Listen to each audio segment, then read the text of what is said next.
नमस्कार विद्यार्थी मित्रांनो, स्वागत आहे तुमचं आजच्या नवीन व्हिडिओमध्ये। तर आज आपण 12 डिसेंबर 2024 च्या चालू घडामोडी पाहणार आहोत। यामध्ये आपण एकूण 10 प्रश्न आणि त्यांची महत्त्वाची माहिती पाहणार आहोत मित्रांनो। आणि तुम्हाला जर या व्हिडिओची पीडीएफ हवी असेल ना, तर व्हिडिओच्या डिस्क्रिप्शन बॉक्समध्ये आपल्या टेलिग्राम चॅनलची लिंक आहे। तेथे तुम्हाला सर्व व्हिडिओच्या पीडीएफ अगदी फ्री मध्ये मिळतील। तर मित्रांनो, वेळ वाया न घालवता आपण या व्हिडिओला सुरुवात करूयात। तर या अगोदर आपण कालच्या चालू घडामोडी पाहून घेऊया। तर कालचा पहिला प्रश्न होता, WTA ने 2024 चा सर्वोत्कृष्ट खेळाडू म्हणून कोणाला निवडले आहे? तर आर्यना सबलेंकाला निवडले आहे। यानंतर पुढील प्रश्न, भारतीय क्रिकेट नियामक मंडळाचे म्हणजेच BCCI चे अध्यक्ष रॉजर बिन्नी यांनी बोर्डाचे कार्यकारी सचिव म्हणून कोणाची नियुक्ती केली आहे? तर देवजीत सैकिया यांची नियुक्ती केली आहे। यानंतर युनिसेफ दिन 2024 कधी साजरा केला जातो? तर 11 डिसेंबर रोजी साजरा केला जातो। यानंतर BWF super 100 Guwahati masters 2024 badminton एकेरीचे विजेतेपद कोणी जिंकले? तर सतीश करुणाकरन याने जिंकले आहे। यानंतर डिसेंबर 2024 मध्ये कोणत्या राज्याचे माजी मुख्यमंत्री आणि केंद्रीय मंत्री MS कृष्णा यांचे वयाच्या 92व्या वर्षी निधन झाले? तर कर्नाटक या। यानंतर आंतरराष्ट्रीय पर्वत दिवस 2024 कधी साजरा केला जातो? तर 11 डिसेंबर रोजी साजरा केला जातो। यानंतर पुढील प्रश्न, नुकताच युनेस्को हेरिटेज पुरस्कार कोणाला प्रदान करण्यात आला? तर आबत सहायेश्वर मंदिर आणि BJPCI प्रकल्प। यानंतर भारतातील पहिला हायपरलूप चाचणी ट्रॅक कोणत्या संस्थेने विकसित केला आहे? तर IIT मद्रास या। यानंतर अमेरिकाच्या नोब्रास्का स्टेट कॅपिटल मध्ये कोणत्या भारतीय महापुरुषाच्या पुतळ्याचे अनावरण करण्यात आले? तर महात्मा गांधीजी यांच्या। यानंतर शेवटचा प्रश्न होता, चीनच्या BRI फ्रेमवर्कवर कोणत्या शेजारी देशाने करार केला आहे? तर नेपाळ या। कोणत्या? तर नेपाळ या। तर यानंतर मित्रांनो, आपण आजच्या चालू घडामोडी पाहून घेऊया। तर डिसेंबर 2024 मध्ये भारतीय नौदलात सामील होणाऱ्या नवीनतम multi role stealth guided missile फ्रिगेटचे नाव काय आहे? तर याचे योग्य उत्तर ऑप्शन बी INS तुशील नाव आहे। काय? INS तुशील। तर यानंतर आपण भारतीय नौदलाविषयी शॉर्ट मध्ये महत्त्वाची माहिती पाहून घेऊया। तर स्थापना 1934 मध्ये झाली, मुख्यालय नवी दिल्ली आहे आणि सध्याचे प्रमुख कोण आहेत? तर दिनेश कुमार त्रिपाठी। कोण आहेत? दिनेश कुमार त्रिपाठी। यानंतर पुढील प्रश्न आहे दुसरा, तर कणलावण या शक्तिशाली ज्वालामुखीचा स्फोट कोणत्या देशात झाला? तर याचे योग्य उत्तर ऑप्शन डी फिलिपिन्स या। कोणत्या? तर फिलिपिन्स या। तर याविषयी आपण महत्त्वाची माहिती देखील जाणून घेऊयात। तर फिलिपिन्स मधील कणलावण ज्वालामुखीच्या उद्रेकामुळे निग्रोस बेट समूहातील हजारो लोक प्रभावित झालेले आहेत। तर शास्त्रज्ञांनी कणलावण ज्वालामुखीच्या 6 किलोमीटरच्या परिघात राहणाऱ्या सुमारे 54,000 लोकांना ताबडतोब इतरत्र हलवण्यास सांगितले आहे। तर यानंतर फिलिपिन्स विषयी शॉर्ट मध्ये महत्त्वाची माहिती पाहून घेऊयात। राजधानी आहे मनिला, चलन आहे फिलिपिन पेसो आणि सध्याचे राष्ट्रपती बोंग मार्कोस हे आहेत। यानंतर पुढील प्रश्न आहे तिसरा, तर RBI ने डिसेंबर 2024 मध्ये जाहीर केलेला वर्तमान पॉलिसी रेपो दर काय आहे? तर याचे योग्य उत्तर ऑप्शन बी 6.50% आहे। किती? तर 6.50%। तर याविषयी आपण महत्त्वाची माहिती देखील जाणून घेऊयात। तर रिझर्व्ह बँक ऑफ इंडिया म्हणजेच RBI ने डिसेंबर 2023 च्या त्यांच्या पतधोरण बैठकीमध्ये पॉलिसी रेपो दर 6.50% वर सतत 11व्या वेळी कायम ठेवण्याचा निर्णय घेतला आहे। तर यानंतर RBI ची स्थापना 1 एप्रिल 1935 मध्ये झाली, मुख्यालय मुंबई आहे आणि 26वे गव्हर्नर आहेत संजय मल्होत्रा। कोण आहेत? संजय मल्होत्रा। यानंतर चौथा प्रश्न, तर डिसेंबर 2024 मध्ये RBI ने सेट केलेली नवीन UPI लाईट वॉलेट मर्यादा काय आहे? तर याचे योग्य उत्तर ऑप्शन डी 5000। किती? तर 5000 आहे। तर याविषयी महत्त्वाची माहिती पाहूया शॉर्ट मध्ये। तर डिसेंबर 2024 रोजी भारतीय रिझर्व्ह बँक म्हणजेच RBI ने UPI लाईट वॉलेट मर्यादा 2000 वरून 5000 पर्यंत वाढवलेली दिसून येते आणि ऑफलाईन व्यवहार मर्यादा प्रति व्यवहार 500 वरून 1000 पर्यंत वाढवली आहे।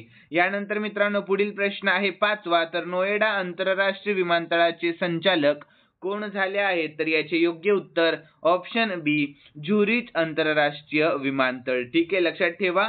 यानंतर आपण याविषयी महत्त्वाची माहिती पाहून घेऊयात.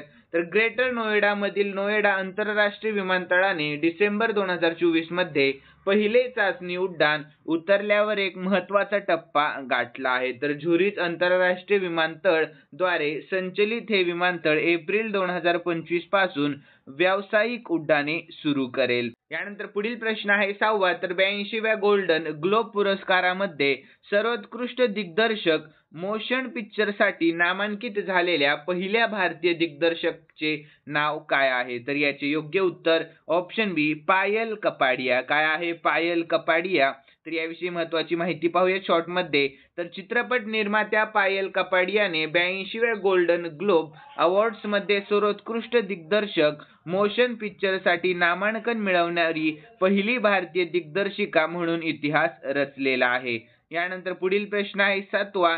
तर दिल्ली येथे झालेल्या आशियाई महिला हँडबॉल चॅम्पियनशिप मध्ये भारताने कोणते स्थान पटकावले आहे? तर याचे योग्य उत्तर ऑप्शन बी 6वे स्थान. कितवे? तर 6वे.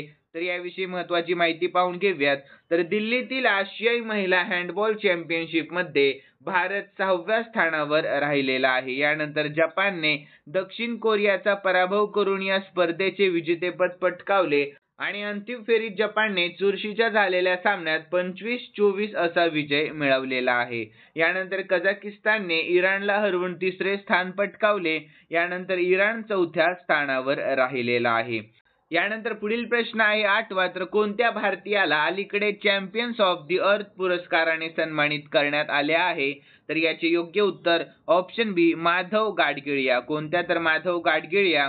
तर याविषयी महत्त्वाची माहिती पाहून घेऊया. तर माधव गाडगिळियांना UNEPचा अर्थ चॅम्पियन अवॉर्ड्स 2024च्या जीवन गौरव श्रेणीने सन्मानित करण्यात आले आहे. तर अर्थ चॅम्पियन पुरस्कार हा संयुक्त राष्ट्रांचा सर्वोच्च पर्यावरण सन्मान मानला जातो. यानंतर युनायटेड नेशन्स एन्व्हायरमेंट प्रोग्राम म्हणजेच UNEP ही एक संयुक्त संस्था आहे जी पर्यावरणीय समस्या हाताळते. यानंतर UNEP ची स्थापना संयुक्त राष्ट्रांनी 1972 मध्ये केली होती. यानंतर मुख्यालय कोठे आहे? तर नैरोबी केनिया आणि प्रमुख आहेत इंगर ॲडरसन.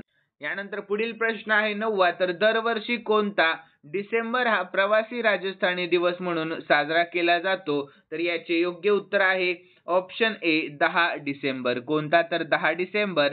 तर याविषयी आपण महत्त्वाची माहिती पाहून घेऊयात. तर राजस्थानचे मुख्यमंत्री भजनलाल शर्मा यांनी घोषणा केली आहे की राज्य सरकार दरवर्षी 10 डिसेंबर रोजी प्रवासी राजस्थानी दिवस साजरा करेल आणि 10 डिसेंबर 2024 रोजी जयपूर येथे झालेल्या राजस्थान स्थलांतरित परिषदेत मुख्यमंत्र्यांनी ही घोषणा केलेली होती. यानंतर आपण डिसेंबर महिन्यातील महत्त्वाचे दिवस पाहणार आहोत. तर 1 डिसेंबर रोजी जागतिक एड्स दिवस साजरा करण्यात आला आणि 2 डिसेंबर रोजी राष्ट्रीय प्रदूषण नियंत्रण दिवस, आंतरराष्ट्रीय गुलामगिरी निर्मूलन दिवस आणि जागतिक संगणक साक्षरता दिवस साजरा करण्यात आला. 3 डिसेंबर रोजी जागतिक अपंग दिवस साजरा करण्यात आला. 4 डिसेंबर रोजी भारतीय नौदल दिवस, 5 डिसेंबर रोजी आंतरराष्ट्रीय स्वयंसेवक दिवस आणि जागतिक मृदा दिवस साजरा करण्यात आला. 8 डिसेंबर रोजी बोधी दिवस, 9 डिसेंबर रोजी आंतरराष्ट्रीय भ्रष्टाचार विरोधी दिवस, 10 डिसेंबर रोजी जागतिक मानवाधिकार दिवस, 11 डिसेंबर रोजी युनिसेफ स्थापना दिवस आणि आंतरराष्ट्रीय पर्वत दिवस साजरा करण्यात आला. यानंतर 10वा आणि शेवटचा प्रश्न आहे मित्रांनो. तर रवींद्र महतो छट्टी यांची कोणत्या राज्याच्या विधानसभेच्या अध्यक्षपदी फेरनिवड झालेली दिसून येते? तर याचे योग्य उत्तर ऑप्शन बी झारखंड या. कोणत्या? तर झारखंड या. तर याविषयी आपण महत्त्वाची माहिती देखील पाहून घेऊयात.